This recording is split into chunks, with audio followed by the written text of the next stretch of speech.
Sejam bem-vindos à apresentação da aula sobre antibióticos macrolídeos, que são inibidores da síntese proteica.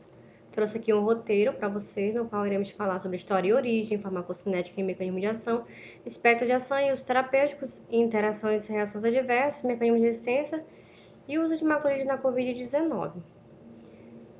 Então, em 1952, foi isolado das espécie bactérias Streptomyces erytheus de amostras de solo das Filipinas o primeiro antimicrobiano, que foi a eritromicina. Foi produzida pelo laboratório Lilly e recebeu o nome comercial de Lozone. Naquela época, ele foi campeão de vendas, principalmente para pacientes que tinham alergia a penicilinas. Aqui é a estrutura da eritromicina. Em 1983, foi produzido o antibiótico semissintético roxastromicina. Em 84, foi produzida a claritromicina, que difere da eritromicina apenas pela adição de uma forma metilada no anel lactona. Aqui, ó. Foi somente essa diferença o que conferiu maior estabilidade para a claritromicina em meio ácido. Em 1986, foi produzida a azitromicina. Difere também da eritromicina apenas pela adição de um átomo de nitrogênio na estrutura do anel lactona, conferindo assim também maior estabilidade, em meio ácido da azitromicina e também maior concentração tecidual, tá? Então, aumentando por esse átomo de nitrogênio, confere maior concentração tecidual, podendo chegar nos alvéolos do pulmão, nos macrófagos, sendo assim muito utilizado nas infecções do trato respiratório superior e inferior. Em 2004, foi produzida a teletromicina, que foi o primeiro antimicrobiano cetolítico. Os macrolídeos são um grupo de antimicrobianos com estrutura lactona macrocíclica, que é essa estrutura aqui, tá? A qual estão ligados um ou mais açúcares desóxi. São esses açúcares aqui. A farmacocinética. A eritromicina, a claritromicina, a azitromicina e a teletromicina possuem boa absorção oral. Eles não atravessam a barreira hematoencefálica, portanto não penetram no sistema nervoso central. Possuem apresentação oral e intravenoso.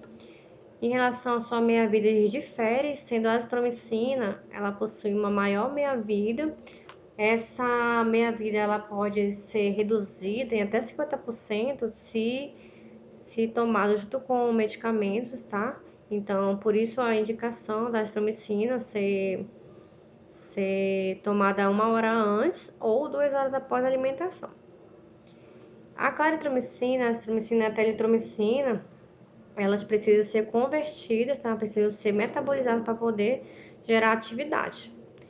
Em relação à excreção urinária, a que possui excreção urinária é a claritromicina. A eritromicina possui pouca excreção urinária, assim como a azitromicina e a teletromicina. A excreção deles é praticamente por via biliar, tá? Da eritromicina, azitromicina e teletromicina. Em relação ao mecanismo de ação, os antibióticos eles podem agir em diferentes sítios, da bactéria, podendo agir na parede celular, na membrana citoplasmática, na síntese proteica, na replicação dos cromossomos e na síntese de purinas e ácido fólico. Então, os macrolídeos vão agir inibindo a síntese proteica nos ribossomos da bactéria, que é essa estrutura aqui, composta pela subunidade 50S, que é essa maior estrutura, e a 30S aqui embaixo. Então, os macrolídeos vão agir especificamente na subunidade 50S. Temos como exemplo, que eu já citei, a eritromicina, a claritromicina, a azitromicina, roxastromicina, teletromicina, dentre outros. Para entendermos aqui o mecanismo de ação dos antibióticos macrolídeos, vamos relembrar aqui um pouquinho como é que ocorre a tradução da síntese proteica, tá? O alongamento dessa síntese proteica. Ela ocorre em 3 etapas, tá? No qual o RNA mensageiro ele é transcrito pelo DNA, onde ele carrega os códons, que são as trincas de base, onde vai ocorrer essa primeira etapa, que é a acoplação desse RNA mensageiro ao ribossomo. Esse ribossomo ele contém o RNA transportador e a cadeia polipeptídica que está sendo formada. Esse RNA transportador ele possui os anticódons, que vai se ligar ao RNA mensageiro, tá? E ele carrega o aminoácido para que ocorra o alongamento da cadeia polipeptídica, para a formação das proteínas. E a próxima etapa, que é a transpeptidação, é quando ocorre a transferência dessa cadeia polipeptídica aqui do sítio P para o sítio A, fazendo com que ocorra a ligação e ocorra o alongamento dessa cadeia de polipeptídeo. E a próxima etapa é a etapa de translocação, onde esse RNA transportador ele será translocado para o sítio E, começando novamente a etapa. Então, os macrolídeos eles vão agir, né, no ribossoma, na unidade 50S, inibindo a síntese da proteína, impedindo assim a replicação da bactéria. Eles vão inibir a translocação, inibindo a síntese, fazendo com que a bactéria não consiga se reproduzir. Então, o mecanismo de ação, os macrolídeos se ligam reversivelmente ao local da subunidade 50S do ribossomo bacteriano, inibindo assim a etapa da translocação da síntese de proteínas. Como eu falei, mostrei na figura anterior, eles vão agir aqui na porção maior do ribossomo, na unidade 50S, e vão agir como bacteriostáticos, ou seja, vão impedir a replicação da bactéria, ou também podem agir como bactericida, dependendo da concentração e do sítio-alvo de ação. Em relação ao seu espectro de ações terapêuticos, os macrolídeos possuem amplo espectro de ação, tá? Eles podem agir tanto em bactérias gram-positivas, como nas bactérias gram-negativas e nas bactérias atípicas também, que são bactérias que não possuem parede de peptidoglicano, não possuem parede celular, mas elas possuem ribossomo, portanto, os macrolídeos podem agir nessas bactérias atípicas também. E seu uso terapêutico eles são usados principalmente para infecção de trato respiratório superior, trato respiratório inferior, por doença do legionário, pneumonia por micoplasma. Associado, a azitromicina associada, a rifampicina e etambutol, ela também pode agir no complexo Mycobacterium avium. Podem agir no Corynebacterium diphtheria e podem agir também em algumas DST, como infecções por clamídia, infecções por Neisseria e gonorreia. E a posologia desses principais macrolídeos. Temos aqui a eritromicina, que pode ser usada na concentração de 250 mg a 500 mg VO de 100 em 6 horas. A claritromicina de 500 mg VO/OEV de 12 em 12 horas. E a azitromicina de 500 mg VO/OEV a cada 24 horas. A tomada aqui da azitromicina, por ser uma única vez, ela aumenta a adesão ao tratamento. Em relação às interações medicamentosas, os macrolídeos podem sofrer efeito antagônico quando usados concomitantemente com esses medicamentos, clorafenicol, glicosamina, clotrimoxazol, penicilina e cefalosporina. Ou seja, eles vão competir pelo mesmo sítio de ação desses medicamentos, tendo assim um efeito antagônico, ou seja, um pode anular o efeito do outro. Os macrolídeos também sofrem metabolização acelerada na presença do fenobarbital, que é um anticonvulsivante muito utilizado, principalmente na epilepsia. Então, ele aumenta essa metabolização dos macrolídeos, tá? O fenobarbital, causando assim uma subdose. E os macrolídeos também são inativados na presença de vitaminas do complexo B e da vitamina C. Além disso, a eritromicina, a claritromicina e a teritromicina, eles podem inibir a metabolização, no fígado desses medicamentos, ou seja, eles vão inibir a P450, vão inibir a atorvastatina, a carbamazepina, a varfarina, aumentando assim a concentração sérica desse medicamento, podendo causar uma toxicidade. Portanto, quando for preciso utilizar esse medicamento concomitantemente, é necessário que se faça o ajuste de dose desses medicamentos para que o paciente não tenha uma toxicidade. As reações adversas ocasionadas pelos macrolídeos podem ser distúrbios gastrointestinais, principalmente, tá? Náuseas, vômitos e diarreias, podem causar hepatotoxicidade, hepatite, necrose hepática, insuficiência hepática, podem causar icterícia colestática, que é principalmente causada pelo estolato de eritromicina. Ocorre ainda a toxicidade e podem causar também prolongamento do intervalo QT, apesar de não ser muito comum essa reação adversa, mas hoje usar essa reação com a hidroxicloroquina pode exacerbar essa reação adversa.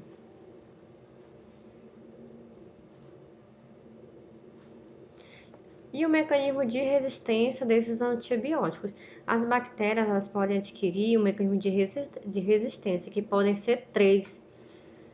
A bomba de efluxo, tá? Onde as bactérias vão produzir umas proteínas, formando uma bomba de efluxo, ou seja, no momento que o antibiótico ele entra na bactéria, essas bactérias expulsam esse antibiótico, fazendo com que ele não surja o efeito do antibiótico, expulsando, tá? Ele funciona como uma bomba de efluxo, botando para fora esses antibióticos. Esse é um mecanismo de resistência que a bactéria cria, tá? Ela adquire esse mecanismo. Outro mecanismo é inativação enzimática, ou seja, ela produz enzimas que vão inativar esses antibióticos.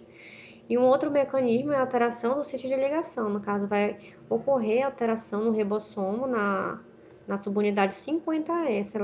Ela altera o sítio, fazendo com que esses macrolídeos percam seu efeito farmacológico. Então, são os três mecanismos de resistência dos macrolídeos. E o uso dos macrolídeos na pandemia da Covid-19? O macrolídeo azitromicina foi o mais utilizado. Ele fez parte, né, ele faz ainda do chamado kit COVID, no qual foi muito utilizado tanto para profilaxia quanto no tratamento do COVID, tá? Com isso, esse aumento do uso da azitromicina, que pôde ser observado, e foi até realizado um estudo pela Universidade Federal da Paraíba, onde demonstrou que a venda de azitromicina aumentou 43,6% em 2020. Pois foi muito utilizada no tratamento da Covid associada à hidroxicloroquina. Com isso, a gente pode observar aqui que a publicação de artigos relacionados à azitromicina cresceu exponencialmente aqui em 2020. Tá? Então, vários artigos foram publicados. Trouxe alguns aqui para vocês, para a gente verificar alguns estudos que foram realizados e alguns resultados. Esse aqui foi um estudo, uma revisão de meta-análise, tá? Que foi publicado em 2020. Onde foram compilados 24 artigos que foram publicados entre dezembro e março de 2020, no qual observou-se a coinfecção bacteriana, a porcentagem de coinfecção bacteriana e infecção secundária, tá? Que ocorreu nos pacientes de COVID, que foram analisados aqui, foram 3.338 pacientes, apenas 3,5 tiveram com a infecção, tá? Sendo necessário o uso de antibióticos, né? E 14,3% tiveram infecções secundárias, também sendo necessário antibiótico. Só que 71,8% fizeram uso de antimicrobianos, tá? A gente vê aí uma grande diferença em relação aos que realmente precisavam usar. Um outro estudo realizado na França, tá, com 36 pacientes, foi associado à azitromicina com a hidroxicloroquina no tratamento do COVID, mas foi um ensaio não randomizado, tá? Dos 36 pacientes, 20 receberam a hidroxicloroquina e 16 não receberam tratamento nenhum, que estão referenciados aqui nessa linha preta aqui, tá? Nesse gráfico. O que observou-se desses 20 pacientes que receberam hidroxicloroquina foi prescrito azitromicina para 6 pacientes, tá? No qual indicou uma diminuição no 5º dia da carga viral, que são esses 6 pacientes aqui, ó, que utilizaram a azitromicina com a hidroxicloroquina. E essa linha azul aqui é somente a hidroxicloroquina que diminui a carga viral no 6º dia. Como foi um estudo realizado logo no início da pandemia, então qualquer estudo era válido, né? Então foi feito esse estudo com poucos pacientes, mas que demonstrou aí um efeito positivo, porém não foi um estudo randomizado. Um outro estudo mais recente, que foi publicado em setembro de 2020, tá? Foi um estudo realizado aqui no Brasil, no qual foi adicionada a azitromicina com o padrão que estava sendo utilizado, que foi a hidroxicloroquina. Foi um estudo realizado com 447 pacientes, tá? Dentre esses 447 pacientes, 183 foi considerado o grupo controle, que fez o uso somente da hidroxicloroquina, e 214 associou com a azitromicina. E pelo gráfico aqui foi demonstrado que a associação do macrolide de azitromicina não houve alterações significativas, ó, tá vendo aqui deu quase a mesma linha aqui. Não houve alterações significativas na clínica desses pacientes. Então, mesmo os que tomaram azitromicina e os que não tomaram azitromicina. Portanto, esses artigos demonstram, né, que foi usado, né, durante o Covid-19 a azitromicina como tratamento profilático, tá? Sendo que a azitromicina ela é um antibiótico que vai agir no ribossomo das bactérias, tá? Ela age diretamente nos ribossomos, sendo que o vírus não possui ribossomo, tá? Então, a azitromicina, ela pode sim ser usada desde que tenha uma infecção secundária, porque os estudos demonstram que ela não tem diferença quando utilizada nesses pacientes, porque o Covid-19 é uma infecção viral.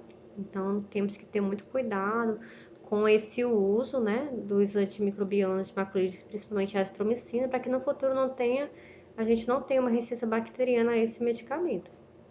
Aqui os artigos que eu utilizei, algumas referências. Obrigada e até a próxima aula.